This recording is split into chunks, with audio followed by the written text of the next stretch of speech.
to its full effect. Steals away the Mega Inferno Bot. Elk has to flash it. Faker takes the tower. And just dies. It's hunting season for Faker in the top lane. Down with the volley. He will not let you escape. And he pops the locket, but he will go pop first. BLG starting to turn this one on T1's hands. They found two. Faker locks in against the wall and puts him 6 feet under. Shot next on the menu. And Gumayusi begins to open up. Shot taken out by Zeus. The equalizer does exactly that for T1. It's going to equalize this series at 2-2.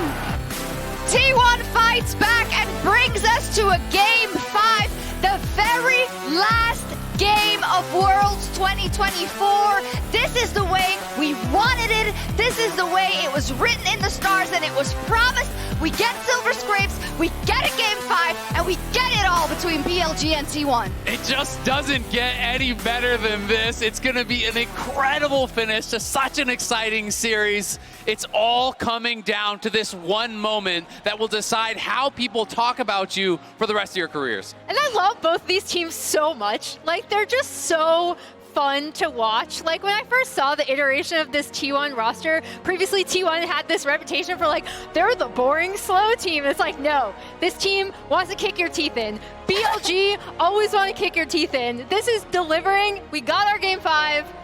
It's great. And this game, there was actually a little bit more punching back. Finally, man. Finally, it wasn't as much of a blowout. There was a top lane moment, but crucially, and I know we keep talking about it, but we have to talk about it. It's FLICKR. That's the difference maker again. Yeah, and I know that people are always like, oh, they're glazing him again. Well, why would you not? And I think these replays that we're going to see, right, in just a second, it's going to be a good play to a great play to a GOAT play. Absolutely, and it was so funny when we were watching this. I turned across there and I said, someone on T1 needs to actually step up if they're going to win this game. Not 10 seconds later, solo kill heal from FLICKR, and it just felt like the momentum really started to swing. And the big thing for me in this series, we talked about the early game, talked about the level 1, but an even bigger indicator of which team is doing well is which mid laner is making the impact. And in the wins, both Knight and FLICKR have been absolutely crucial. They have. We said a good play, a great play, and then the GOAT play. We saw the good one already. Well, rolled the great one in the bot lane. Yeah, this play comes on the bot side of the map. As we see this setup from Oner. Oner going with the Poppy again, something that he is also super comfortable with. And this is coming off of Zeus actually getting dove over and over again on this bot side of the map, right? And so you see BLG are going to want to try to end up with a collapse, but then here they come. And again, this is like, we've talked a lot about FLICKR. This is also Zeus's redemption arc, I think. I said before, I think he's gotten the better Vin overall across the series. And I thought he recovered so well in a lot of these fights.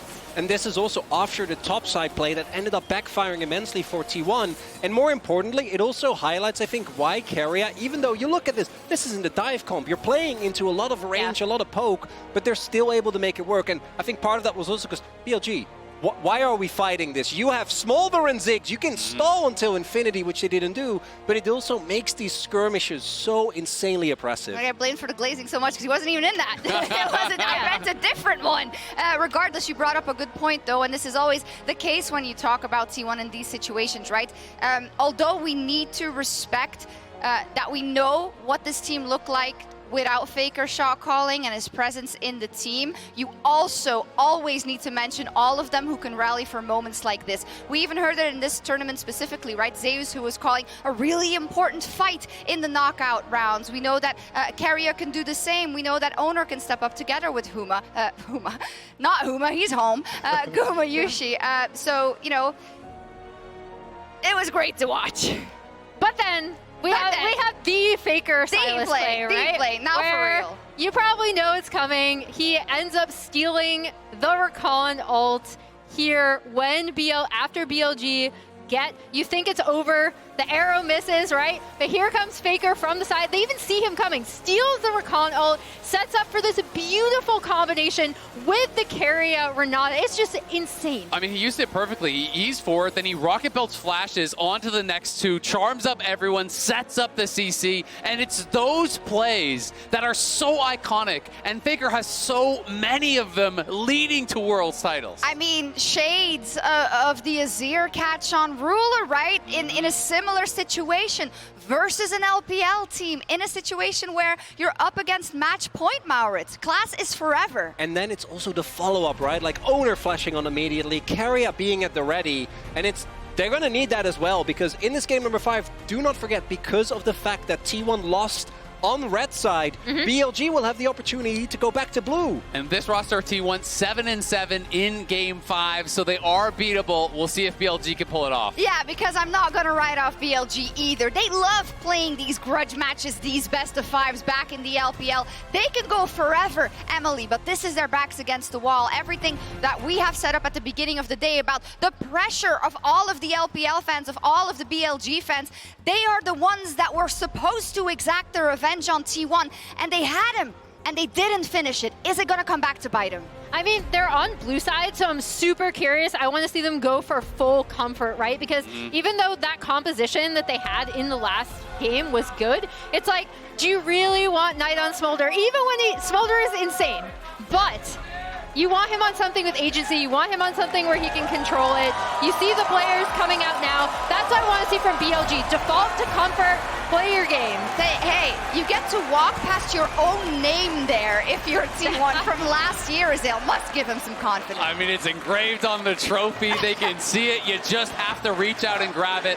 And we'll see if T1 can pull it off on the red side. BLG earned themselves that blue side advantage by beating them on red. That is the edge that they have going into this all-important game 5. And if you look at the games thus far, I actually think BLG have looked better. It's obviously been close. The games have been really one-sided, which makes it hard. But like this punch back that we saw in topside for BLG, for example, I think spells a lot of hope.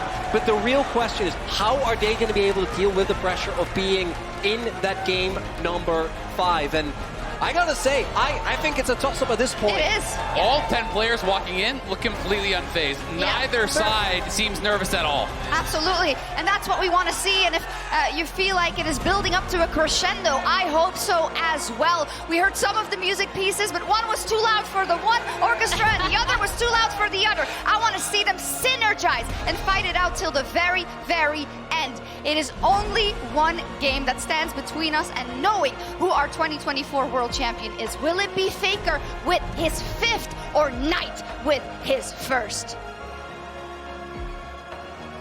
It's a good question, Shox, and I don't think any of us here at the caster desk have an answer that will please you too much. However, I can promise you the 10 players in the middle of this arena full of people in the middle of London are ready to provide that answer. FLICKR rebooting, locking in, preparing himself for another Game 5 on the world stage. It has only happened 4 times in finals across the history of Worlds, and FLICKR has been in 3 of those. He has lost 1 to DRX, he has won 1 all the way back in, 1-1 against Samsung Galaxy, in 2016.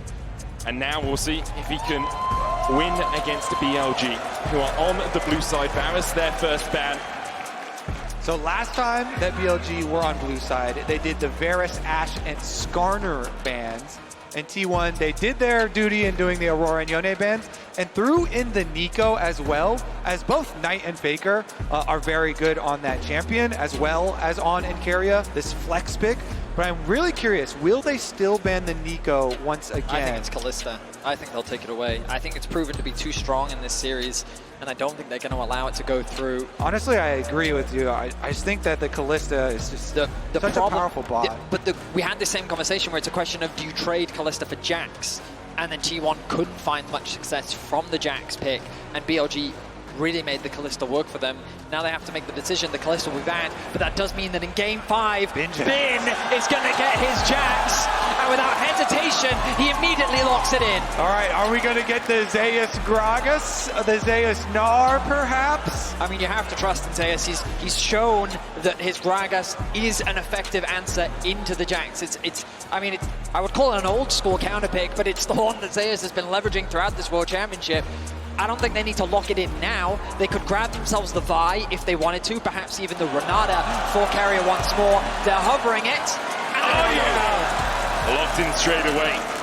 Bin lays down the gauntlet and Zeus immediately answers. Bin has only lost 3 times on his Jax this year. Twice against T1, once against Genji. Now we'll see if Zeus can stand in his way once again.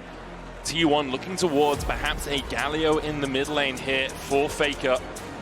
And it's going to be locked in as well, so they have a very tanky front line already. Gragas obviously has a big sustained tank, the Galio as well, which is pretty much unkillable unless you can manage to get ahead of him.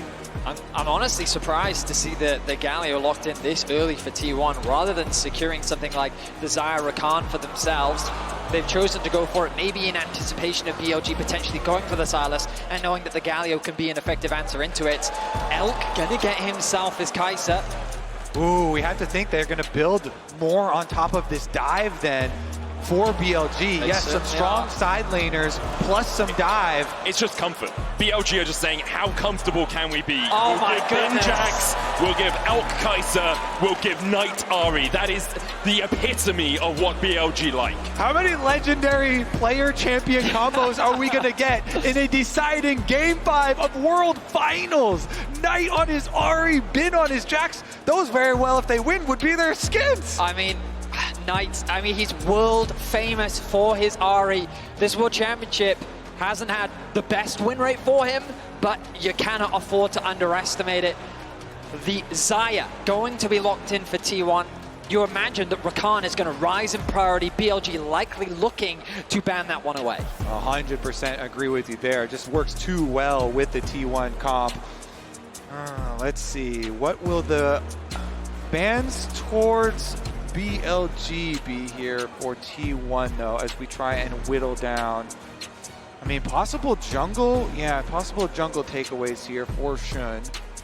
I mean, if BLG continue down their comfort route, do you just get rid of something like the Rakan as well? Obviously, T1 kind of want the Rakan themselves, so BLG will remove it. In the end, no one's getting Rakan. I'm thinking like the Vi is just such a no-brainer pairing with the Ahri as well. True. But they do leave the Vi up there for Shun to take. The Kindred ban is like, okay, we can see how much comfort you're drafting. We're not going to allow that. Man, but Vi, I would even prefer a Vi over a Kindred if we're running Ahri, plus we have lots of dive on our side too. The Renata, a no-brainer as well. Follow up to the Rakan ban there. Take away those 2 primo picks for Keria. Too good against dive. I'm wondering if they put Oner on something a little more carry-orientated. Was thinking maybe Viego, but I don't love it. I feel like Vi does make the most sense. The Poppy into the Jax. In terms of damage, though, but it's so good at shutting down all of these carries that BLG are already showing. It's also a flex pick. You can also put it into the support position so they can wait to see what BLG draft and then decide after that. Because you're 100% right, Kobe.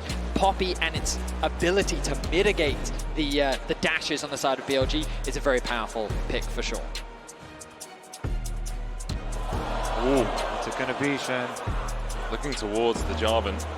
Wait here with bated breath. It's locked in. Aggression, aggression, aggression. Dive, dive, dive from BLG. It actually makes more sense. I was previously talking about Vi, but the Jarvan ultimate is better versus Xayah than the Vi ultimate is. So much better there. So really, really intelligent move. On, likely deferring to another one of his comforts, the cheeky hover. Showcasing some confidence there. There's the Rell. I will say Poppy is really nice into this entire BLG lineup. The question is now, is the Poppy going to support? Will Keria be piloting it, or will Oner be the ones with his hands on it? It's synonymous with Oner to me. He has such a great record on this champ that my expectations are Keria is looking through his support pool right now. Wondering where they go, but it seems like perhaps T1 want to flex it. I mean, we talked about the damage, and I was a little bit worried putting all that damage responsibility onto Gumayusi. By bringing in the Xin Zhao, it does increase the amount of damage that they have. And we think about mid-jungles, it was kind of the story coming into the series about how Knight and Shun have been working exceptionally well throughout the bracket stage and finding advantages for BLG and have really been playmakers when it came to the team fight. And FLICKR and Oner, a core part of the success of what makes T1 so good. Now, here in this game, those mid-jungle synergies are going to be crucial, as I'm expecting standard lanes. It's Zeus' Gragas versus Bin's Jax in the top side. FLICKR's Galio, a tried and true throughout his legacy, versus Knight, a player that is looking to make his name on World's history with his signature champion. We couldn't have asked for a more exciting draft here in Game 5. 100% I agree. Already just with the draft, I think that this is the most exciting game of the entire series from what we've seen. Both of them have capabilities of fighting those critical, important top-side fights around the grubs early on into the game.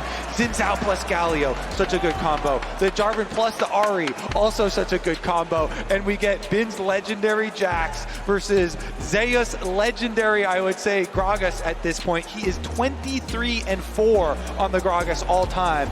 Impressive stats, to say the least.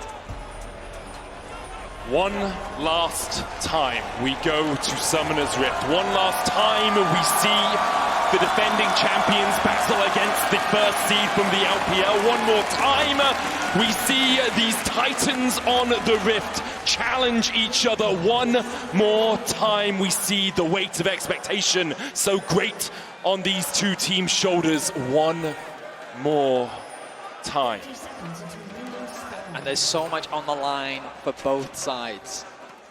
BLG getting some revenge for last year's World Championship as T1 made their way through every single LPL team. T1 looking to raise their 5th trophy. LPL and BLG looking to hoist the Summoners Cup. So much on the line, and a single game will decide it all. A standard line of scrimmage to start off the game. I keep my eyes on pathing up towards the top side. A lane swap possibility seems very real. We were optimistic, we were hopeful for Bin versus Zeus, but it looks like we're going to be denied. Yeah, looks like we are. The ward goes down in defense for T1. Sweeper comes out immediately, though, for BLG as they move in for that lane swap. Now we got to track, are they going to try and soak experience this time around for their level 2s to defend against these dives? Looks like Zeus just immediately going right down, and we'll head on through that mid lane once again. Oner starting on his wolves right now. Keria spotting Bin out. Bin was trying to get to the wave to try and soak some of that XP, but couldn't get in range.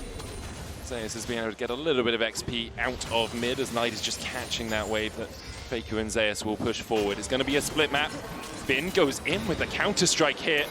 Tries to get into range for some of those minions dying. He didn't get any XP. Yeah, look at that. It's that melee right there that was one auto away. He does soak a little bit now, though. I mean, every little bit. We're on pins and needles because of soaking experience and lane swaps. It's every little bit that top laners can get. Note that Zeus grabbed XP in the mid wave and is now making a way towards top. On his path towards bot, preparing for the potential dive, knowing that the split map has come through. Zeus going to take a bit of damage, a lot of damage from Elk, but he's going to tick over to level 2, and he should be fine now on the top side. And they should be able to defend this dive. On was able to soak his level 2 before heading down. There's so much CC with a Rell plus Jax. I think that Elk's already swapping as well. So Bin's going to get level 2 here. Going to farm this experience underneath the tower on there as well. Knight gets the charm onto FLICKR, has to flash the Justice Punch. FLICKR punching in the opposite direction to get that little bit of an extension on that E. And it might seem weird that he would do that, but it's because he knows that Oner is on the bottom side of the map, and he hasn't showcased on the bot lane dive, meaning that he's in the jungle, and the possibility of him showing up mid is very real. Knight showcasing that respect, doesn't want to give over first blood. He's getting pushed underneath this tower, but his farm is doing just fine as FLICKR on the Galio continues his pressure in mid. Meanwhile, once they do teleport Bin back to that top side, he should be able to soak up his level 3 as Zeus already pushed the wave. Zeus is going to get the first move, but FLICKR under attack. Has no flash, shots his punch, gets hit, there's the charm as well, and FLICKR might fall first in the finals of the finals. Knight gets the kill, BLG find first blood. The Jarvan Ahri strikes first blood here into, wait a second. Elk has flash, has cleanse. Keria looking for that flank position, onto where to use the shadowing striking. Knight goes down and Elk flashes. You can see Keria trying to bait the early flash. They're on just able to escape to the relative safety of the other side of that wall. Another game, another BLG first blood. Finding it onto FLICKR, crucial, especially given that Knight did have to expend his flash earlier, but a good response from T1 as they lay in wait in the bot brush, ready to try and trap Elk. They couldn't convert it into a kill, but they do get his summoner spawn. Look at this bot wave. It is very awkward, slowly pushing towards the bot lane of T1. They're going to require Jun to shadow in the lane to help them get that push out. Exactly, he has to come all the way down here because Keria and Guma are doing such a good job just holding it. Meanwhile, topside, easy trading up there. The Jax into Gragas matchup is so much denial there for the Gragas. The phase rush for Zeus, easily able to hold them off. But here comes Xin, as you mentioned, came to shadow, make sure that they can move up to the wave. Going in, looking for the damage onto Zeus there. Relatively even top lane after obviously the first few levels were spent on opposite sides of the map. Very tiny gold lead for BLG. FLICKR again with a good justice punch to dodge away from the charm in mid. Xin hovering around. Yeah, it really cost FLICKR last time. Giving up that first blood, no flash on FLICKR. Pretty good movement so far from Xin, doing so much for his lanes, you know? Going towards Knight to make sure they can get their first blood, going towards bottom lane, make sure their wave is in a good state. So you have to do on the Jarvan, right? It is a very gank-orientated jungler. It does cost him in CS though, so this is something you're gonna have to keep track of. Just remember that Xin did a lot for his lanes. Now he's gonna try and catch back up though and see if he can full clear the rest of his jungle. And, you know, you can sit there and go, oh, it's a shame that T1 didn't get that kill in the bot lane 2v2, but they still benefited massively. You look at the AD carry difference, and because of the farm that was denied from Elk and the wave that Gumayusi was able to catch, he finds himself with about a 200 gold lead, and now he paths back up towards top. T1 have done this consistently, ready for the grub spawn. FLICKR ticking over to level 6 very soon. Nice trade onto Keria. It's going to make this contest of the grubs very difficult for T1, but Oner has found an angle onto Bin. And has the flash here. Oner dash forward with that audacious charge. Hits him with the wind becomes lightning. There is the counter strike out from Bin. Oner happy enough to eat that. You can see the TP coming in from Zeus as well as T1 are bringing more members up towards the top side. FLICKR has the hero's entrance to come in from mid. On looks for the engage. The flash away is T1 disengaged for the moment. Oner jumping back in. There's the hero's entrance. Keria gets the slam into the wall. It's on. Almost falls. He gets punched by FLICKR. And now Bin and Xin have to escape, but Zeus does not want to let them get away. The explosive cast knocks them back in the end. T1 will win the fight. In a series that has been so focused on grubs, in the game number 5, all 10 players show up, and it is T1 who get Oner's Poppy Slam into the wall on. They get the kill, they get the grubs, and they immediately get turret plate money. T1, even though they conceded first blood, they set up for the grubs extremely well, and BLG got caught off guard. You feel that, Medius? That is a wave of T1 fans. We look back at the replay. Oner walking into darkness, but he knows he has the support on. Not quite connecting on the stun. It could have been crucial, especially with Knight right there for the follow-up. The Galio ulti comes in, the connection into the wall, and then FLICKR securing that first kill. Yeah, and it's Keria Poppy this time around, of course. He's the one who got it, and the grub secured. T1 with the early game lead secured. The reason we're so focused on that is because you can balloon these gold leads so quickly, but FLICKR under attack! Does have the flash, will punch forward. Justice Punch coming out on, misses the crash down. The charm connects though, and the chase continues as Xin dives forward. FLICKR save the flash, and in the end will use it to dash out of Xun's engage. I can't believe in a 4 versus 1 he's still able to get out. The charm doesn't quite connect. Knight though very healthy, able to get the push, means that BLG should be able to secure the first dragon of the game. They haven't actually set their sights on it. No TP available for FLICKR. I am a little bit surprised. The bot push is going to come through for Gumayusi, who has sticked over to level 6. BLG, right now, resets come through. Elk making his way back towards bot now. More turret plate money, more demolished procs, void grub passive. See just the pressure that FLICKR's absorbing in the mid lane. T1 now using that to garner a 1.7k gold lead. Gumayushi's been picking up plate after plate. Oner now looking towards this bot side. Elk yet to hit the level 6, still half a level of XP away. Elk has to run, supercharges his way back in the lane. I mean, the Xayah is just so far ahead here. 2 levels for Guma. over him, not to mention all the extra gold, the biggest gold lead holder on the team. So much denial. Oh, Keria goes in, and down goes On. Keria turns him off. And the question is, will Elk stay around? Because he's still not at that level 6. I mean, a masterful performance from Keria in the top lane grub fight, along with this play in bot. He is just finding those angles for Poppy to connect into the wall. T1 find another kill, extend their gold lead to 2K, and they'll secure the first dragon of the game. And it is a very tall task here for BLG to get Elk back into this game. Xayah is so weak early on and being denied so much early into this game. It's going to be very hard for BLG to get their dive comp really online and get him scaling up into being a threat. Very far in the future, you're going to have to look before Elk is really a danger. Knight felt the pressure of this position last year on JDG in the semifinals. It was T1 that denied JDG the Golden Road. Hoping to get revenge. He is one of the players that we will be keeping our eyes on as this game continues. His Ahri has been able to turn around some incredibly difficult games before. The pick potential is real, but right now Guma is just going for it. Oh, Keria with a good set pass person. TP coming in from BLG as they look there he comes to make the play. Spear rush forward by Knight, holding the charm, doesn't get stunned. The charm hits Keria. Flash forward with the counter strike. Keria falls first as Gumayusi brings the feathers back and almost takes down On. Oner caught underneath his own tower, but he will fall even in the cataclysm. BLG find 2. Guma's walking away wounded. And just as we talk about him, he makes the play happen.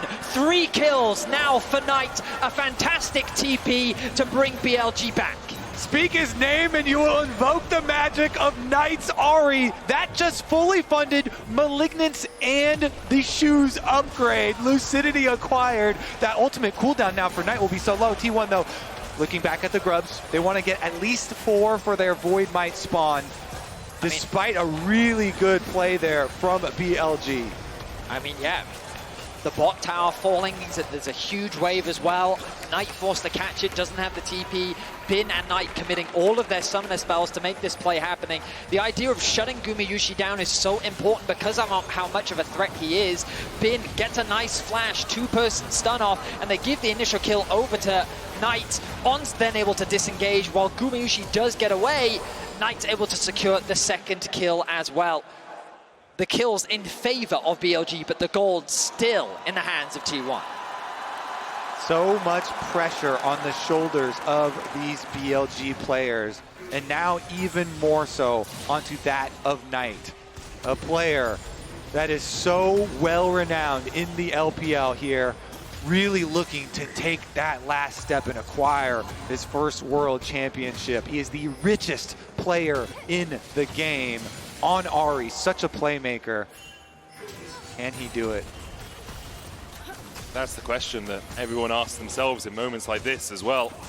For BLG, it would be the first time they have won a world championship. For T1, it would be their 5th. FLICKR so often leads the charge. Now it's Knight who has to take the charge into his own hands. Keria looking at the sun into the wall, the TP coming in behind as T1 begin to draw out their battle plans. FLICKR looking for that flank, BLG disengage. T1 can't quite find the fight that they were looking for right now. FLICKR doesn't quite realize he's sitting on a ward, but chooses not to overcommit to the play. TP's in ready for the action to kick off, but nothing too chaotic just yet. Minute and 15 until the next Rift Herald spawns. The bot lane has been completely abandoned. As T1 looking to now provide support for Zeus. See if he can push that wave underneath the tower. Keeping my eyes on the minimap. On has gone to reset, so it's BLG that'll be forced to concede for the time being. As T1 have numbers on the map, but On is quickly making his way towards top. Elk catching that wave in mid is crucial for him as he tries to close that gold gap between the 280 carries. Galio ult is available here. Remember, for FLICKR, you have to be careful as BLG. T1 have that safety net. Wave clear from Knight, though, coming through with the Malignance completed and level 9. The Q is going to be doing enough damage to help clear out those waves, but Gumayusi not slowing down, going to catch another wave as the resets now come through from T1. Dragon spawning in 55, and the Herald in 25. And again, the reason we're focusing so much on Knight, him getting all of this gold, is because Elk has been put so far behind in this game. It's going to be a while before there is another really big carry threat on the BLG side, and so Knight is their big threat of getting kills. Bin, of course, on the side lane is going to look to farm up and scale up some more money on the Jax, but that as well might take a while. And typically, Xayah is a difficult AD carry to kill. Thanks to the feathers, thanks to the ultimate, but with a Poppy and a Gragas and a Xin Zhao and a Galio, it's going to be even harder, and it becomes that question, as you highlighted in Draft, Kobe, can the Jarvan actually lock the Xayah down? The flash is about to come off cooldown for Gumayusi. Both neutral objectives are alive. It's T1 that set their sights on the Herald, and they're going to be the ones to start this objective off. Now they will begin it. They have the vision control around there as well. You can see Knight pushing in the bottom side, does have the TP. He's also the only gold lead on his team right now. A few more seconds until Knight's TP is available. It looks like that they are just going to concede it as the bot side of the map becomes BLG's priority. Tier 1 going to be happy to secure the Herald and the top Tier 1 as well. No one could really gain purchase on the mid wave as it's just cleared out by Elk and Zeus. But Tier 1 do have a tempo advantage here, and they're looking to keep the pressure on top side. Top side objectives have been turned so quickly into tower gold during this series. They're looking to do it again. Knight's still working his way through that bot side. Tier 1 will now take it, then TPs to try and save the Tier 2 in the top side. Rift Herald was not put down by T1. They just disengage as soon as they see that teleport used, that investment from BLG. They'll happily take it. Zeus is catching the wave in the bottom lane, so T1 not losing any gold on the map either. Yeah, BLG feeling like they need to invest Knight's teleport to deny that big influx of gold from one of those side lane secondary turrets to try and stop that snowball that has been so prevalent. Allows them to push right back out here for Bin, as well as Elk taking care of the wave in mid too. Some critical income for them. One of the things we were very excited about coming into this game was Bin versus Zeus, but Tier 1 have actually put Gumayusi versus Zeus for the vast majority of this game. And remember that given that Elk has been so far behind, he's been either playing into the Galio or he's been playing into the Gragas. And Zeus has quietly built up a very healthy lead for himself. Just a few moments ago, he was about 1k gold ahead. Now that he's back out onto the map, he's spent that gold. And Bin yet to actually complete his first item. Let's see if this back will secure it for him. And there it is. So now the Trinity Force finished for Bin. He's going to feel a lot more confident as we get closer to these mid-game fights. Still about 1,000 gold lead for T1. A Drake apiece, Hex Tech to T1, Infernal to BLG. The Grub's advantage as well with that Rift Herald in pocket means that T1 do have the pressure advantage on the map. If they want to push in like this, they'll take a Tier 2 in the top side. 3 towers to 1 in their favor. Yeah, I think BLG here, just keep Elk in mid lane here where it's nice and safe with your outer tower still up. Farm up with the static shiv on the Kaisa. Keep on farming till he can at least get his second item here. And then they can try and look to actually contest. Little cheeky steal away attempt here on the blue, should be good. You can feel the tension, 3-2 in kills. 2k the gold lead for Tier 1 after securing that top Tier 2. The fact that Elk still finds himself very far behind is definitely a point of concern, but in terms of XP, he's been able to accelerate, actually get ahead of Guma, because T1 have been playing so much around their AD carry to put pressure on the map. Base is going to be interrupted there by Keria, but BLG quite happy to play this game slowly for now. They're not in any real risk. The Baron is still 2.5 minutes away. What's crucial is that they get items on Elk and that he can have impact in these later fights. Put pretty drastically behind in the early game. So the gold, it fluctuates between about 1.5 to 2k between the two teams, which BLG will be happy enough with considering how the early game went. FLICKR lying in wait here to see if Knight oversteps. Knight just wants to push out the wave and then get himself back to base. Bin pulling the wave across a little bit here, but with the counter-strike, he will just start to push this one towards T1 again with 2 minutes on the Baron and 2 minutes on the Cloud Drake. Expectation is everything will calm down over these next 2 minutes until we start to see that vision play begin to be established for the neutral objectives. Yeah, BLG doing their best to clear out the deep vision that was left behind by T1. Whenever you're retaking the opposite side of the map, you have to be so careful clearing out those wards. So they are good at getting off these very quick flank plays. Herald used for that cryo mid. Charge won't be enough to take the whole tower, just a nice little chunk there, soften it up. Bin does have a tower in that top lane that he can start to pressure towards. You can see Zeus working his way up towards that, but I think Bin with enough time should be able to just chunk that tower down. It will be BLG's second of the game. Zeus there to respond. Shen pathing towards top as well. The pressure perhaps towards them, but it's this game of this ebb and flow where FLICKR pushes out bot, he then goes into the fog of war, Knight has to answer, so BLG realize, well, we can't force a play because FLICKR's always going to be able to respond first. Knight answers the bottom side, then TP's back in, so now BLG have the impetus to put a bit of pressure back down onto the map. I mean, FLICKR recognized the TP came out of mid, immediately pings back towards bot, wants to push out another wave, says someone has to come and catch this. It's Bin that's going to be forced to go back to base to head towards bot because he's the one that has his TP available. They're going to send Knight now over to the top side of the map, but the problem is you've now got your TP-less mid laner on the top side with Dragon spawning in 30 seconds. Yeah. So with the push they've been able to get on bot, FLICKR gets a quick base off and he's already back out onto the map. T1 are going to have set up for this Dragon, and I feel like BLG's just going to force to concede it. Yeah, BLG, they need to open up the map more so they can start to make use of some split pushing and some Xayah ultimate follow-ups. And so they do have everybody hovering on top side. They were thinking about trying to finish off that outer tower. They don't want to overextend too early for it, though. I think that they should commit to it, though. T1's obvious play next should be towards the Dragon. They've set up good vision towards it, and Knight knows that he doesn't have TP and he's on the top side of the map. They will spot out FLICKR as Bin and Zeus go back and forth on trades, but you're seeing how effective this Gragas is. Cosmic Drive Fimbulwinter is doing a lot of work here. They get the knockback as well. Keria with the steadfast presence position is here to try and help out his top laner. That Fimbulwinter Cosmic Drive combination is causing a lot of headache for Bin. That and the phase rush, some very useful tools for Gragas to always keep you at arm's length or belly's length in his case.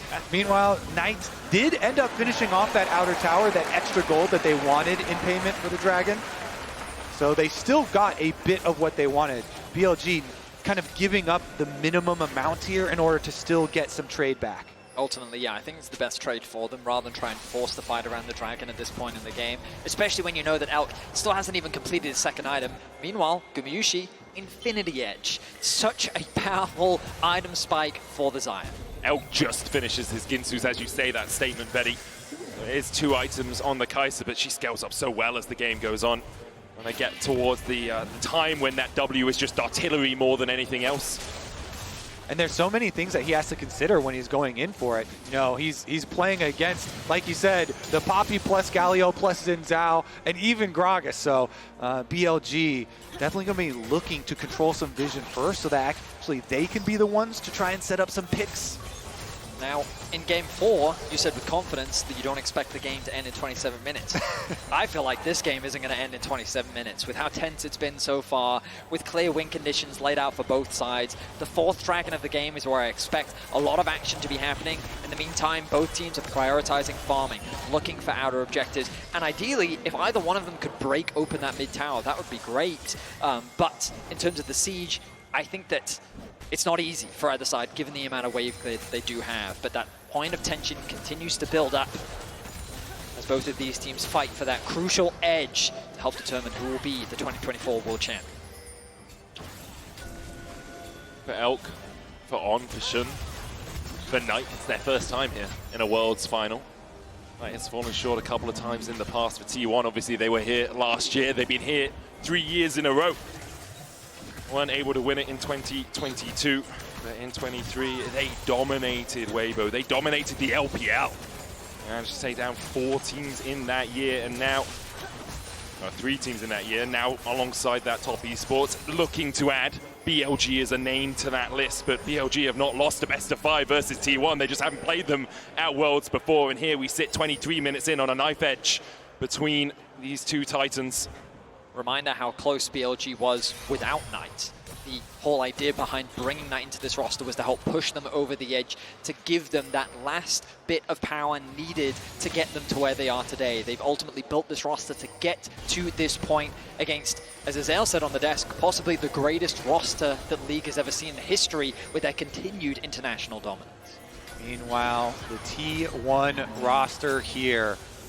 Legends already with making 3 World Finals in a row, looking to win 2 back-to-back. And we get the side lanes traded. Jax on bottom side, Galio on the top side.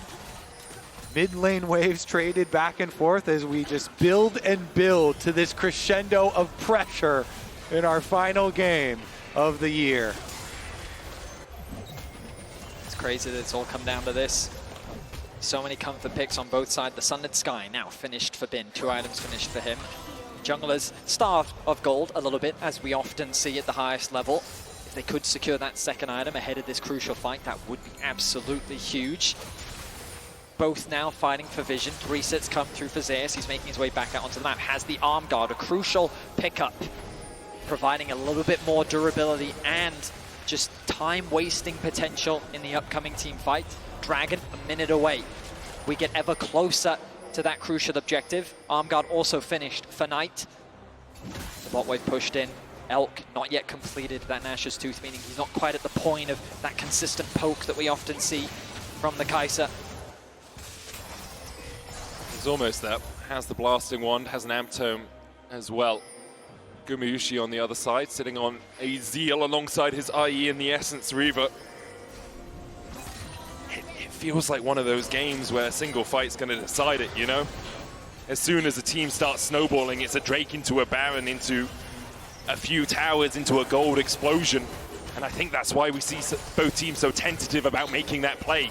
Obviously, no neutrals really up apart from the Baron for them to fight over right now, but there's a lot of this bouncing waves back and forth without really finding purchase. And the first step before T1 can go take this dragon is they have to secure vision on the Baron. Because of the Rage Blade being completed for Kai'Sa, you can actually burn through Barons and neutral objectives very quickly. And so that's why we just saw these last like 30 seconds, 40 seconds of T1 really trying to make sure that they will have an early alert system if BLG try and do a cross-map play on them. Bin ticking over to level 15. Zeus sticking around very deep in the bot lane because he's got full information as to where all 4 of the members of BLG are. Poke back and forth over the control wards, but the vision will be denied from T1. Critical defense of their vision here from BLG. But then T1 immediately fight back. They reclaim control over that space. Control ward still sitting in the inventory of Keria, but crucially, none left for BLG.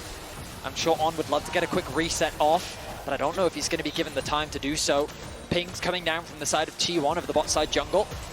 Zeus finds On, Shadowing Strike going in, the crash down as well. Bin looking for the follow-up here onto Zeus, the hero's entrance, and On just oversteps. Gumayusi sends him back to the fountain, and now BLG have to play a 4v5 if they want to try and contest. I think their decision will be not to. They'll just back away, clear out their own jungle, but On went in on Zeus, and T1 immediately collapsed. Again, T1, they're so confident, and we're like, they've got the Galio ult to back them up. Zeus is very tanky. They were not worried for a second during that pick.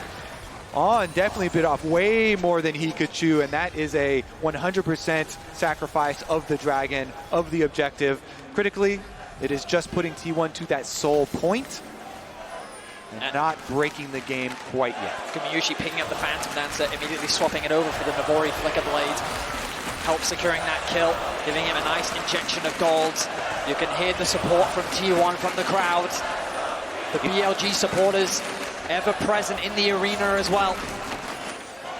You have to believe that T1 are very confident in their team fight and their strong setup here. I mean, why wouldn't you with how strong Gumayusi is? And so that's why maybe you see BLG wanting to rush into some picks whenever they see anyone, because they do kind of feel that unspoken mounting pressure facing them. You can feel as well, just kind of on the map, how T1 is slowly but surely beginning to gain more control. BLG feels like that they're being pushed back even further onto their side of the map. And T1 remaining calm. Of course, this game is far from over just yet. That deciding fight is yet to happen. All summoner spells are available for everyone on the Rift, TPs included. The next dragon still a ways away after T1 secured that mid-tier 1 from BLG. The Baron becomes a very scary point of contention for both sides. How exciting is it that our entire year of professional League of Legends is going to be condensed down to presumably a big fight now to break open the entire series and determine the world champion. It's just absurd, and for the players down there as well, that weight on your shoulders. I'm nervous, and I'm not even playing. It's just monumental. It's not just you, it's not just your team, it's your fans, it's your family, it's your region that have supported you through thick and thin. And Oner very close here. Pressure on you, shadowing strike going wide. Xin tries to dash across the wall, but immediately he's locked up, goes in with the Cataclysm. Gumayusi pops the Feather Storm. Oner looking to re-engage onto Xin, down to half HP. Ben gets onto the backline. Gumayusi cleanses away, but Ben has already put him in the dirt. Keria is next up. BLG find 2, T1 able to back away for the moment, but the TP behind by Ben as he looks for a little bit more. Oh, they go back in. FLICKR flashes in, and down goes Knight once again. When you need someone, when you need anyone to stand up and show just what this game's all about, it's FLICKR. He finds another T1 5-5, and alongside it, the Baron in their minds. The hero's entrance was true to its name as FLICKR in T1's dire moments descends from the sky, and T1 turned the fight in their favor. The crown may be heavy, but it belongs to FLICKR, and they're gonna pick up the Baron.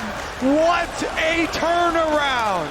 Unbelievable turnaround. BLG had started out so well. They killed Gumayusi. They had them on the run, but the turn from T1 was better. The flank that comes in from Bin to follow up the engage from Jun, and crucially you're gonna see a charm come through from Knight that forces Gumayusi's flash.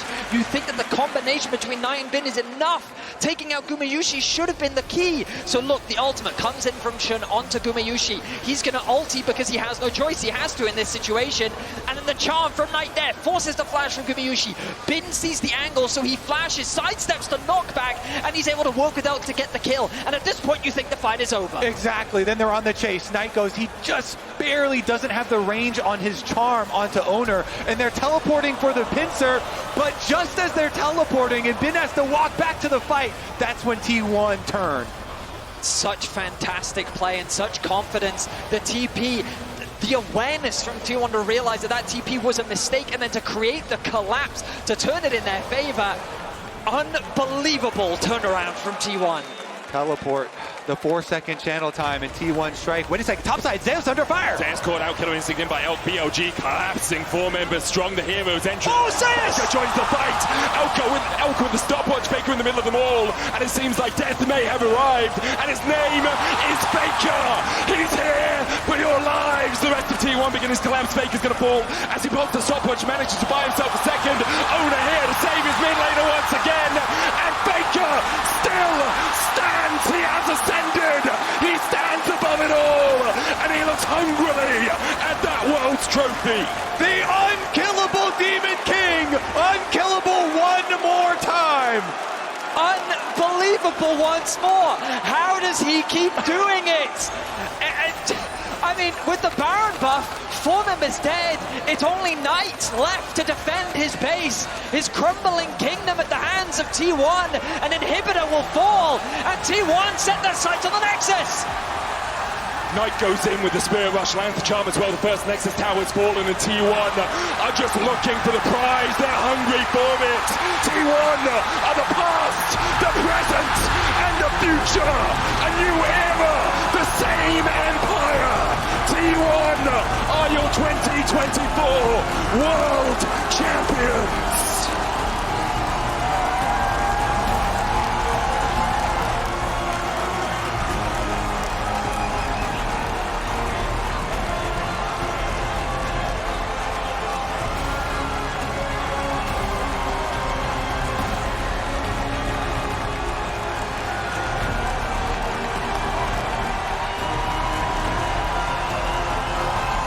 3 World Finals in a row for this roster. 2 of them victories, Vedius. Crazy accomplishments from this entire T1 roster. And just the way that that game ended, for FLICKR to make the plays that he did, he is the GOAT for a reason. And this will be his 5th World Championship title. We are witnessing such a legendary resurgence from T1. A new era for T1 and an incredible performance.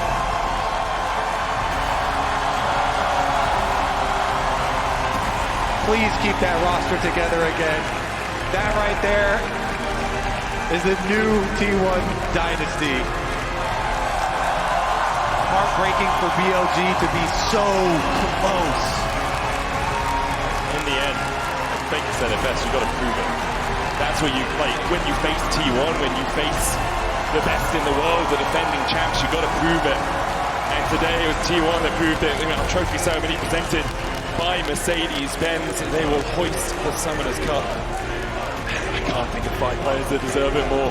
From 4th seed in the LCK, 1 game away from not even qualifying to the World Championship, to making it all the way to the final, a full 5-game banger. They will lift the Summoners Cup once more. Oh, those steps must feel so sweet.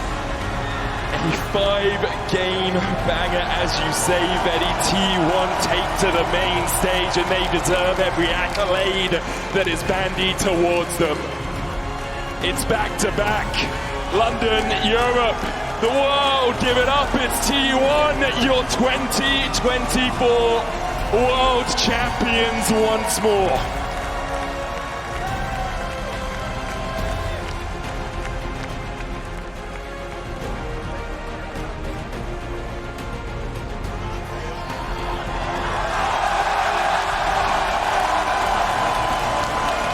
Said this one's for you. I think it's a little bit for them as well. A little bit. Just unbelievable. Truly unbelievable. An incredible run. T1 have done it once again. BLG were an incredible rival and opponent, and they pushed them to the very brink.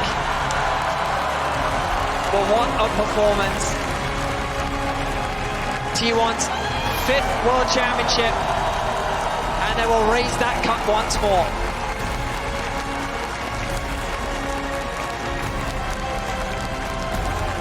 Zeus, Oner, FLICKR, Gumayusi, Keria. Remember the names, legends, all of them.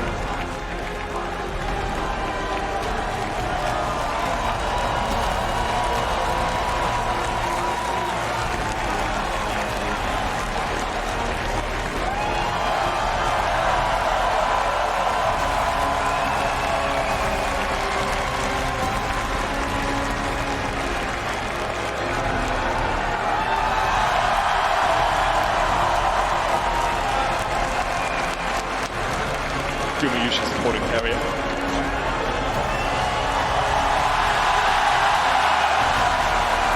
He transcends League, he transcends esports. FLICKR is one of a kind, to say the least, as he raises that trophy for the 5th time. The team around him obviously deserve all the praise as well, but... I mean, I think it's fair to say the greatest roster in League of Legends history. Yeah. 3 back-to-back World Finals appearances, won 2 out of the 3, and the one that they didn't win, it was a full 5 games. It's truly incredible what this roster has accomplished. Largely built through the academy system of T1 with the addition of Keria. Phenomenal stuff. Incredible stuff from them through all of Worlds. Let's take a look back at T1.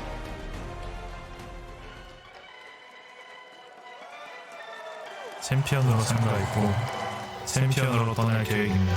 Hansa continues to put axes into the back of Zeus. Han's now in the middle of the minions, doesn't have a ward to play. Zeus can open up and Zeus finds it.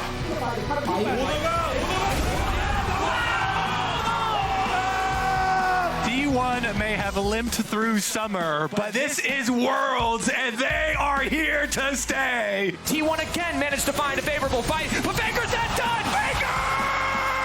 He gets the double! That was insane footwork from the Rakan! T1 refused to lose a best of 5 to the LPL, and they move on to the semifinals. 수비 선수 미래를 원한다면 증명하세요. Under FLICKR the knock-up, and he's dead, and it's Gumayusi taking matters into his own hands. The spears go wide and the poppy goes down. And Gen G for the last 2 years have been the kings of Korea, but we know the world is T1's home ground. The reigning world champions will return to defend their title versus BLG now. Ladies and gentlemen and everyone else, it is our divine privilege to bring you the world's finals. It's just a bloody brilliant re-engage, isn't it, from T1? And FLICKR is not of this earth. He finds the engage. He finds everything T1 were looking for. T1 are the past, the present, and the future. A new era, the same empire.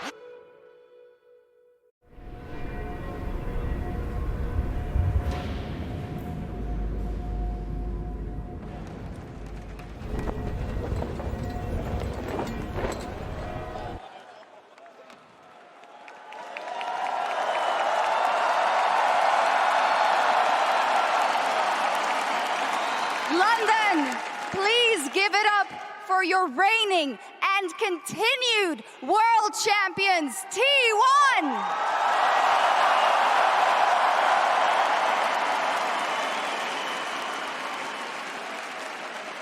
We have Ji-sun here with us to help with the translations as we continue on. And also a quick note, Zeus will be joining us very, very shortly, but we do have Chris Greeley here to celebrate T1 as well, the global head of LoL Esports. Thank you, Shax. What a series that was. Congratulations, T1, our 2024 world champions.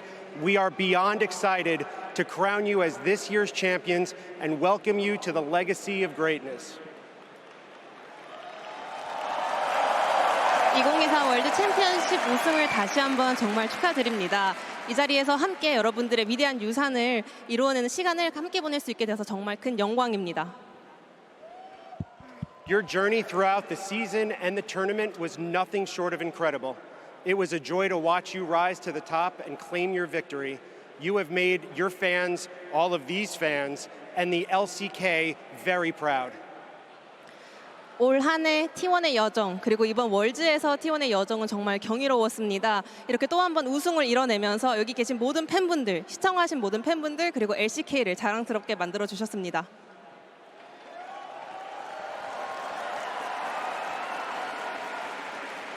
To celebrate this outstanding achievement, you will each be awarded one of these beautiful championship rings, handcrafted and presented courtesy of Mercedes-Benz. 오늘의 월드 챔피언십 우승을 기념하기 위해 또 한 번 메르세데스 벤츠에서 특별히 제작하는 챔피언십 링도 수여받을 예정입니다. I also want to take a moment to thank the City of London for being such gracious hosts to us. Yeah, that's right. Your hospitality has made this event unforgettable. And of course, a huge thanks to all of the fans who joined us here in person, as well as everyone watching from around the world. Your passion and excitement have made these worlds truly special, so thank you all.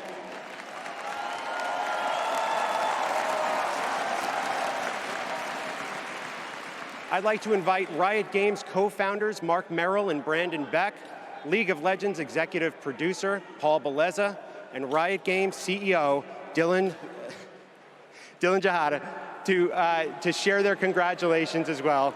GG to your world champions, T1. I still love it. Yeah.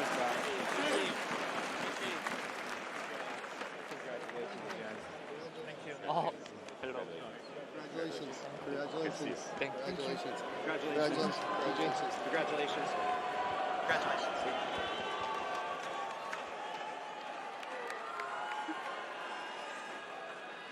Thank you so much, Chris. Now it is, of course, time to hear from our winning team. We have gathered that perhaps the players don't have the perfect audio, but we will go along as we see and hope that they can understand us as we ask these questions. So let's fire off the first one.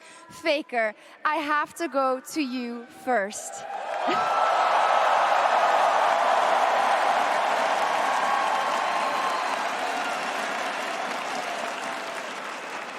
In 2013, you won your very first world's title. We are now more than a decade later. How do you reflect on the journey that you have made over those years and that you can celebrate your 5th world's title in League of Legends? 페이커 선수는 2013년도에 첫 월드 우승을 기록하셨는데요. 이렇게 10년의 세월이 지난 뒤에 다시 한번 월드를 우승하시면서 5번째 챔피언십을 얻어가게 됩니다. 지난 10년간의 본인의 여정을 되돌아보시면서 어떤 길을 걸어오셨다고 생각하시는지 이번 5번째 우승은 어떻게 기념하고 싶으신가요? 네, 또 이렇게 우승이라는 기회가 찾아와서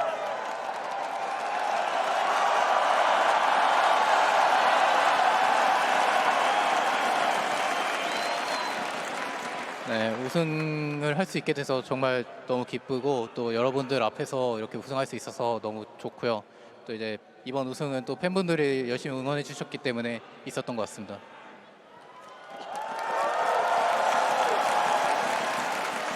I am very happy to be able to lift up the trophy in front of you guys, and this 5th title was possible thanks to all the support from my fans.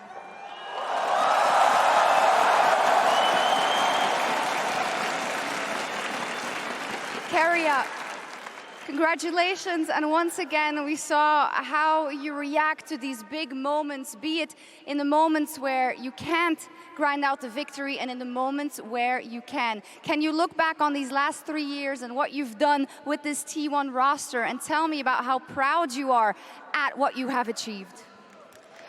캐리아 선수 그리고 또 한 번 굉장히 주요한 순간마다 멋진 플레이를 보여주셨습니다. 지난 T1과 함께한 3년의 시간을 되돌아보면 이겼을 때도 있었고요. 졌을 때도 있는데요. 이제 오늘 우승과 함께 지난 세월을 되돌아봤을 때 팀원들과 어떤 멋진 길을 걸어왔다고 생각하시나요? 일단 T1에 오고 나서 좋은 팀원분들과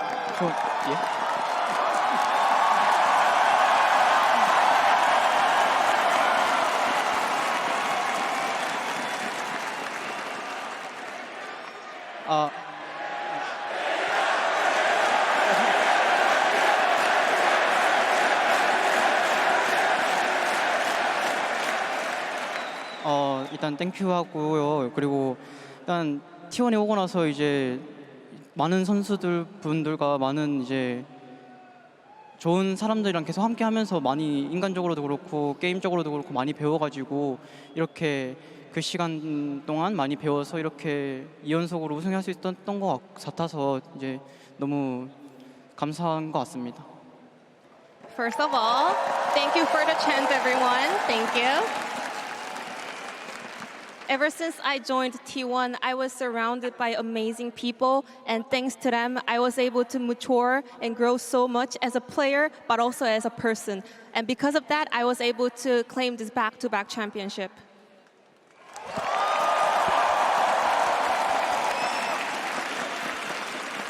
As a follow-up to Keria, in 2022, you said you wanted to win.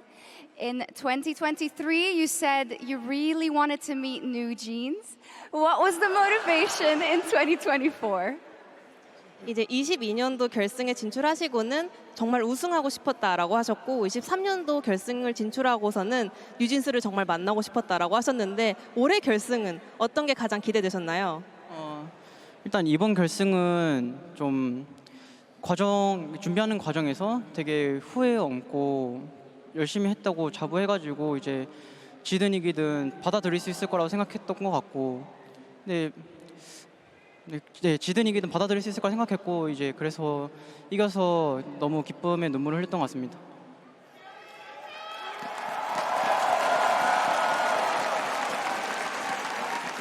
Looking back at the journey we had throughout Worlds this year, I am extremely proud of the path that we were walking on. So I was thinking to myself, regardless of the outcome, I will be just really happy and proud of ourselves. And I am very grateful that I managed to win this back-to-back title. So I was in tears.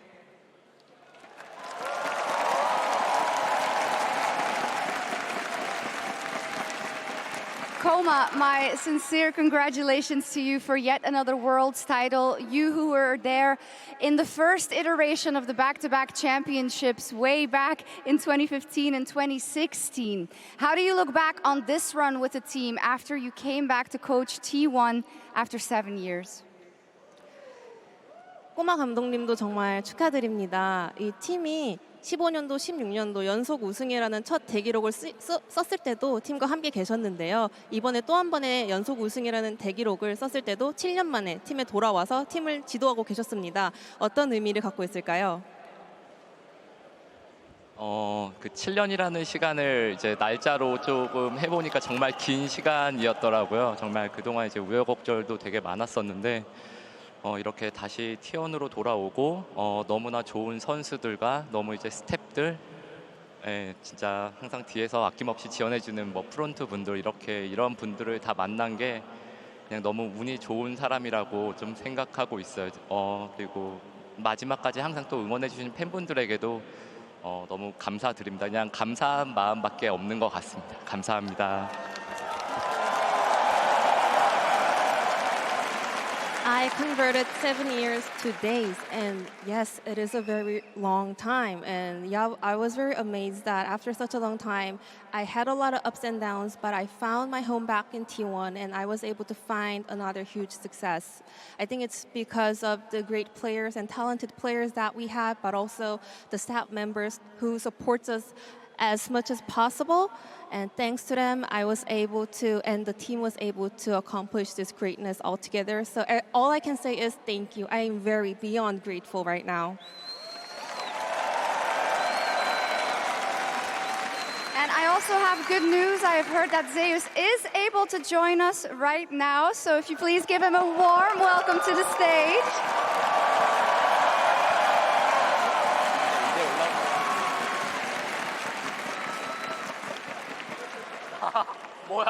Zeus, are you okay?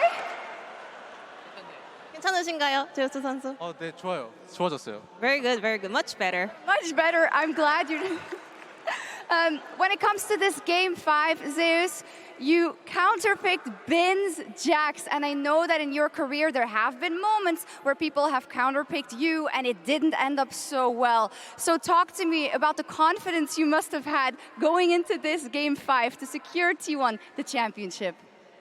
오늘 정말 중요한 5세트에서 빈 선수의 잭스를 제우스 선수만의 카운터 픽으로 완벽하게 정복했습니다. 사실은 굉장히 중요한 순간마다 제우스 선수도 카운터 픽 당한 경우도 굉장히 많았는데요. 오늘 5세트 임하시면서는 어떤 자신감으로 경기 들어가셨나요?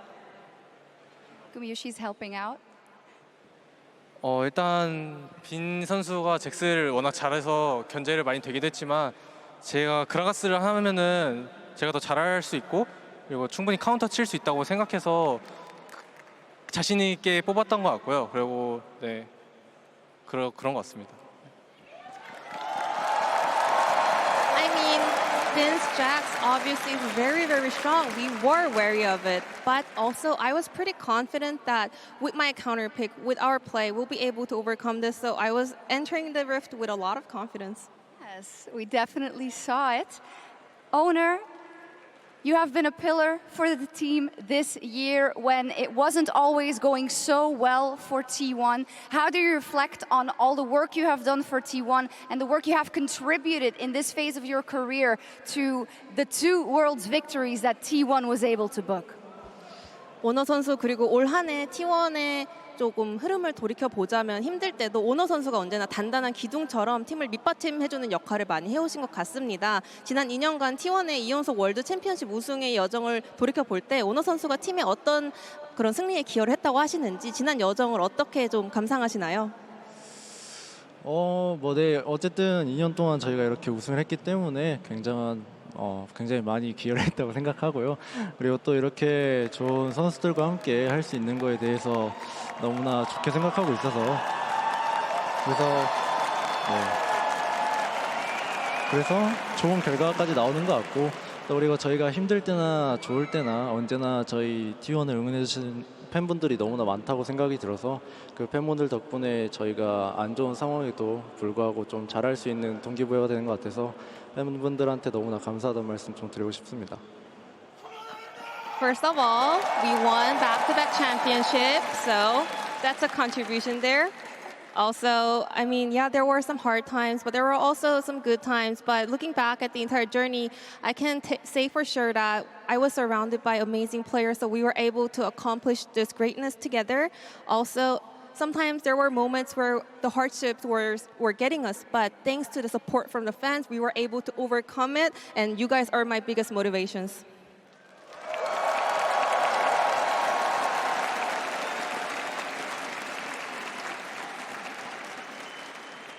Tom, I would also like to ask you about this huge achievement and what you want to say about your group of players that have worked through, as we heard, these hardships and came out on top once again. 톰 코치님께 여쭤보고 싶습니다. 정말 올 한 해도 여러 가지 역경을 딛고 산전수전 다 같이 함께한 동고동락한 우리 선수분들께 해주고 싶은 말씀이 있을까요? 저희가 올해도 작년과 비슷하게 힘들었던 순간들이 많았다고 생각하는데 특히 서머에 되게 힘들었던 시절에 케리아 선수가 형 플레이오프만 가자, 또 플레이오프 가니까 형 경주만 가자, 경주 가니까 뭐 결승 가자, 그렇게 계속 목표를 수정을 해 나가면서 저희가 좀 높은 곳을 바라봤기 때문에 이렇게 좋은 결실을 맺었다고 생각합니다. I feel like it was pretty similar to last year. We were going through a lot of thick and thins, but especially this summer was very rough for T1. And then one day, Keria came and talked to me. Well, let's just make it to the playoffs and we'll see. And then we made it to the playoffs and he was like, let's just make it to the road show, you know, let's just go to Gyeongju, the host city of LCK finals. And then we made it to the road show and then he was like, let's just make it to the finals. We kept on adjusting our goals and somehow we were able to make it up so far up here and we accomplished it. Amazing.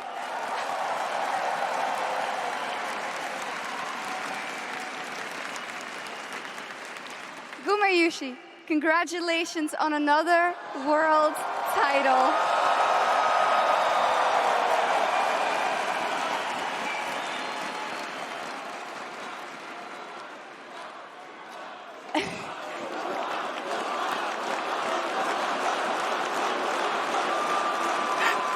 Now, Guma, Ruler, Uzi, Bang, Deft, all names that have so much meaning in our scene that I think you should be named in the same sentence as.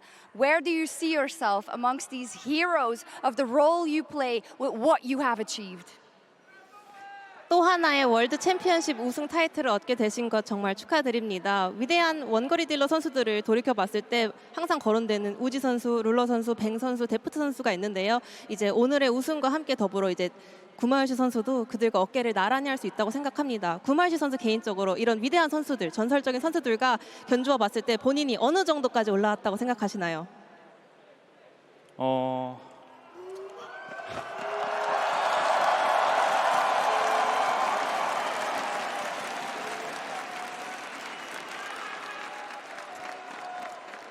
일단은 작년에 이어서 하나님께 감사와 영광 먼저 돌리고요. 지금은 그 역대 그 최고의 선수들과 아직 뭐 비슷하다고도 말할 수 있겠지만 아직 모자랄 수 있다고 생각하고요. 하지만 제가 데뷔하기 이전부터 제 목표는 역대 최고의 원딜이 되는 거였기 때문에 언젠가 반드시 정상에 서겠습니다.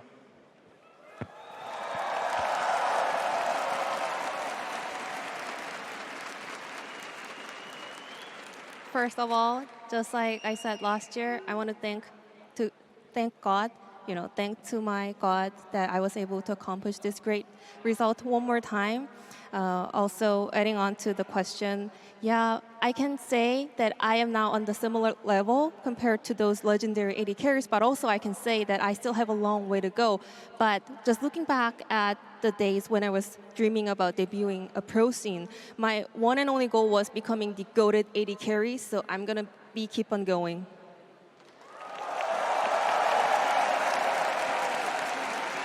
And of course, we have to ask Guma, because of the croissant last week and now spending a week in England, how have you been enjoying the cuisine here in London? 그리고 지난주에는 파리에서 멋진 크로아상과 함께 파리의 여정을 마무리하셨는데 이제 런던에서 일주일 머무르셨잖아요. 런던에서 미식 생활은 좀 즐길 수 있었나요? It's good.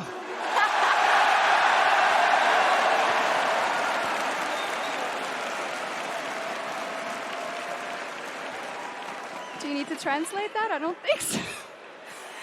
Okay, now while you are, of course, all champions, it is now time to acknowledge the contribution of one player in particular, our Oppo Finals MVP.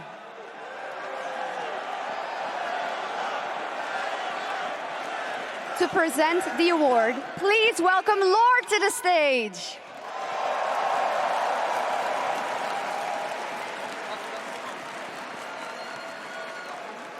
Thank you so much, Sharks. 송이 축하드립니다. Congratulations on winning Worlds yet again, and congratulations on an amazing season from you. London, once again for T1, please.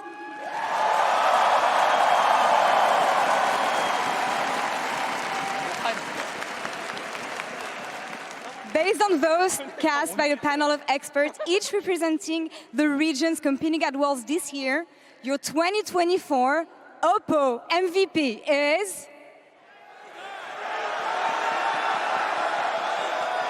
FLICKR!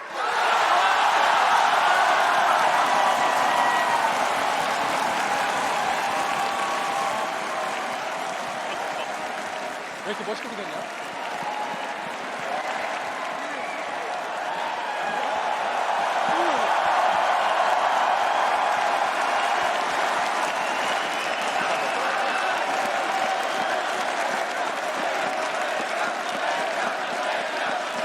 FLICKR, congratulations on a second MVP trophy. The first one was in 2016. You're the first player to achieve this. When you think of 2016, how much of a different player are you today? 다시 한번 이렇게 결승전 MVP에 선정되신 것 축하드립니다. 16년도 이후로 두 번째인데요. 또 이렇게 두 번째 FMVP 수상하는 선수는 페이커 선수가 처음입니다. 16년도에 본인을 돌이켜 봤을 때 선수로서 얼마나 달라지셨다고 생각하시나요? 네.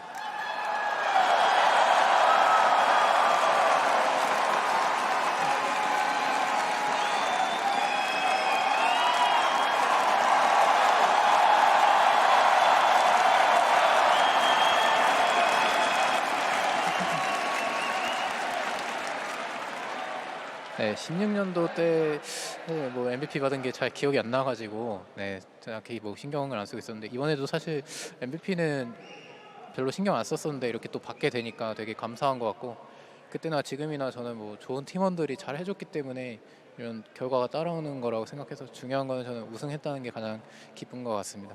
네.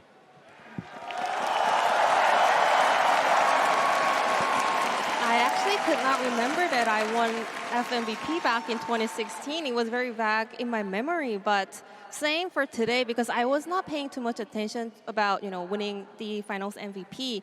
What matters to me the most is just winning the finals, and I'm very happy. Well, comparing the 2016 myself and me right now, I don't see a big difference because still I am surrounded by a wonderful teammate, and I was able to accomplish this great result all together with my team, and that is exactly the same back then.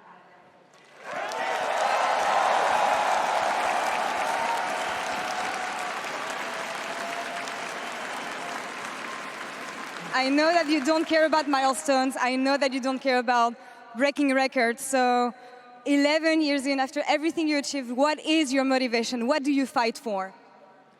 또 페이커 선수는 사실은 기록도 나에게 크게 중요하지 않다. 업적을 쌓는 것 크게 중요하지 않다. 승리하는 것이 가장 중요하다라고 언제나 말씀해 주신 선수인데 이 오랜 세월 동안 활동하시면서 또 한 번의 우승, 또 한 번의 FMVP 수상을 하셨는데 여전히 본인에게 가장 큰 동기부여나 동력은 무엇인가요?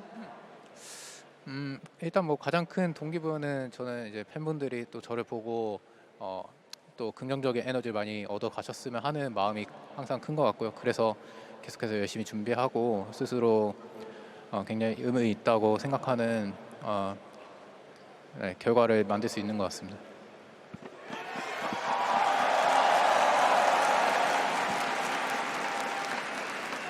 My biggest motivation is my fans because I believe spreading positive energy and influence to my fans is the most important thing to me, and it means a lot to kind of realize that you guys are actually getting a great influence from me. So that's my always biggest goal.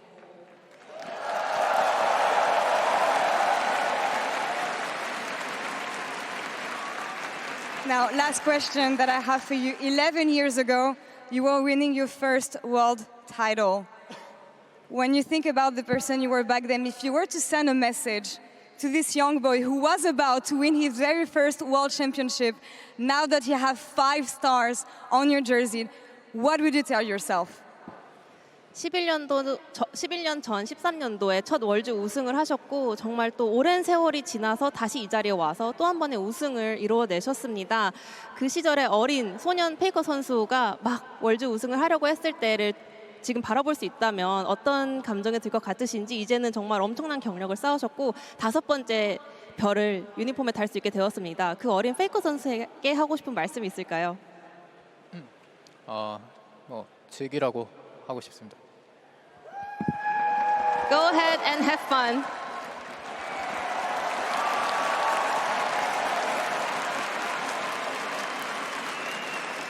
Congratulations yet again, FLICKR. Congratulations to T1 London. One more time, please.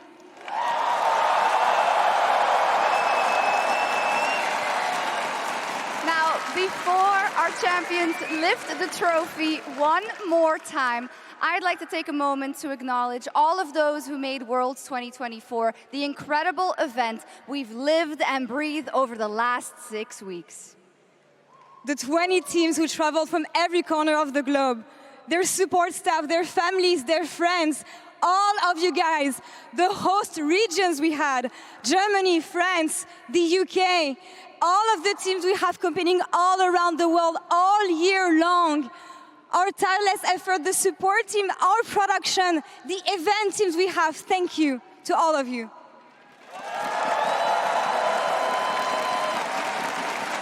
And of course, last but most importantly, the millions of League of Legends players and fans around the world whose love, dedication, and passion for this game has built this community over the past 15 years. Thank you so much from all of us. GG, well played.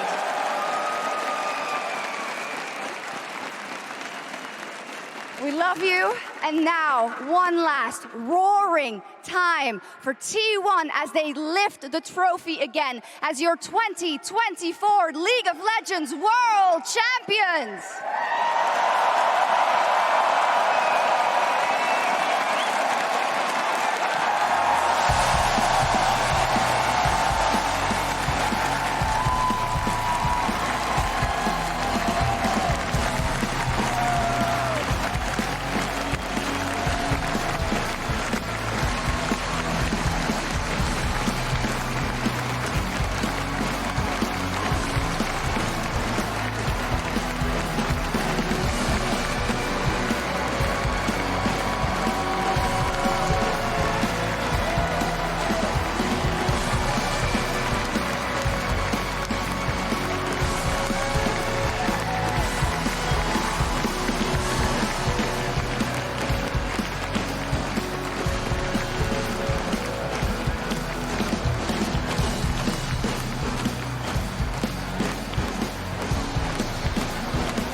blocks him up, he flashes the ignite, sticking, and BLG strike first. Nice. T1 decision right now, do they just let FLICKR farm turret play? Already they've locked up T1 in the middle of the meat grinder, and one has gone down. Zeus falls. FLICKR getting chased down as well, and Bin's flashing forwards. Gumayusi now slowed by the Ash, and you can't escape the quiver of Rell. First blood again. The scuttle grab will go across. On goes in with the quickness, knockback with the pressing guard as well. Call the pause not coming down, and the dart comes in. The hostile takeover, and T1 have been able to defend FLICKR. They keep him alive. FLICKR flashes, and not Do you want to punish FLICKR? FLICKR has flash, but the flash in from on into the pullback. FLICKR's down. Knight falling low, he gets the taunt though, and Bin's already on the rampage. Oner has the dash away. Guma didn't even get an opportunity to join up. It's full effect, steals away the Mega Inferno Bomb. Hell casts the flash in. FLICKR takes the tower, and Hell just dies. It's hunting season for FLICKR in the top lane. Down with the volley. He pops the locket, but he will go pop first. BLG starting to turn this one on T1's heads. They found two. As Gumayusi begins to open up. Should taken out by Zeus. The equalizer does exactly that for T1 as he looks for a little bit more. Oh, they go back in. FLICKR flashes in once again when you need someone. When you need anyone to stand up. It's FLICKR. FLICKR's going to fall as he pops the stop punch, manages to buy himself a second. Oner here to save his mid laner once again. And FLICKR still stands. He has ascended. He stands above it all. And he looks hungrily at that world's trophy. T1 of the past, the present, and the future. A new era, the same empire. T1 are your 2024 world champions.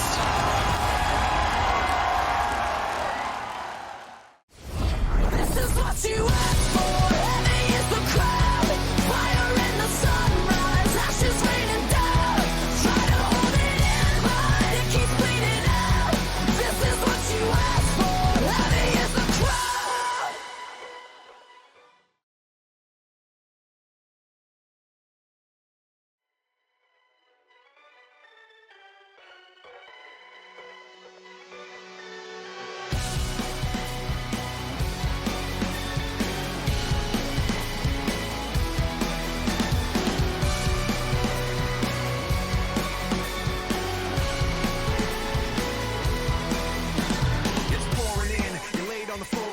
One knock at the door and then we both know how the story ends. You can't win if your white flag's out when the war begins. Aiming so high but swinging so low. Trying to catch fire but feeling so cold. Hold it inside and hope it won't show. I'm saying it's not, but inside I know. Today's gonna be the day you notice. Cause I'm tired of explaining what the joke is. This is what you asked for. Heavy is the crowd.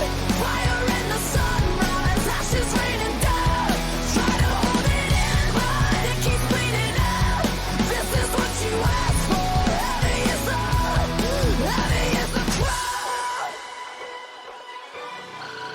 Turn to run, now look what it's become. Outnumbered 10-1, back then should've bit your tongue. Cause there's no turning back, this path once it's begun. You're already on that list, say you don't want what you can't resist. Waving that sword when the pen won't miss. Watch it all falling apart like this. This is what you asked for. Heavy is the crowd.